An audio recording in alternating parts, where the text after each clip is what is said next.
उस समय उनका मुख लज्जा से झुका हुआ था। तपस्या के पुंज का फल प्रदान करने वाले महादेव जी उन्हीं के लिए कठोर व्रत धारण करने वाली सती को पत्नी बनाने के लिए प्राप्त करने की इच्छा रखते हुए भी उनसे इस प्रकार बोले। महादेव जी ने कहा, उत्तम व्रत का पालन करने वाली दक्ष नंदिनी, मैं तुम्हारे इस व्रत से बहुत प्रसन्न हूं, इसीलिए कोई वर मांगो।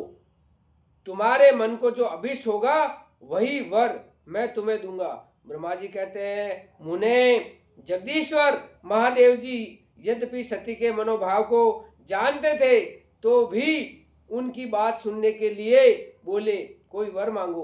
परंतु सती लज्जा के अधीन हो गई थी, इसीलिए उनके हृदय में जो बात थी उसे वे स्पष्ट शब्दों में कह न सकी।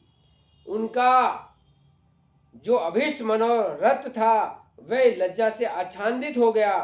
प्राण वल्लभ शिव का प्रिय वचन सुनकर सती अत्यंत प्रेम में मग्न हो गई।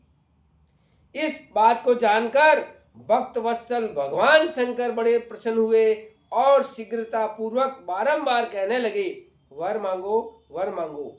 सत्पुरुषों के आश्रयभूत अंतर्यामी शंभु सती की भक्ति के वशीभूत हो गए थे। तब सती ने अपनी लज्जा को रोककर महादेव जी से कहा, वर देने वाले प्रभु, मुझे मेरी इच्छा के अनुसार ऐसा वर दीजिए जो न टल सके।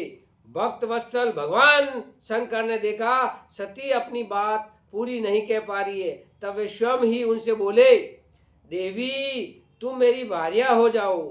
अपने अभिष्ट फल को प्रकट करने वाले उनके इस वचन को सुनकर आनंद मग्न हुई सती चुपचाप खड़ी रह गई। हर हर महादेव।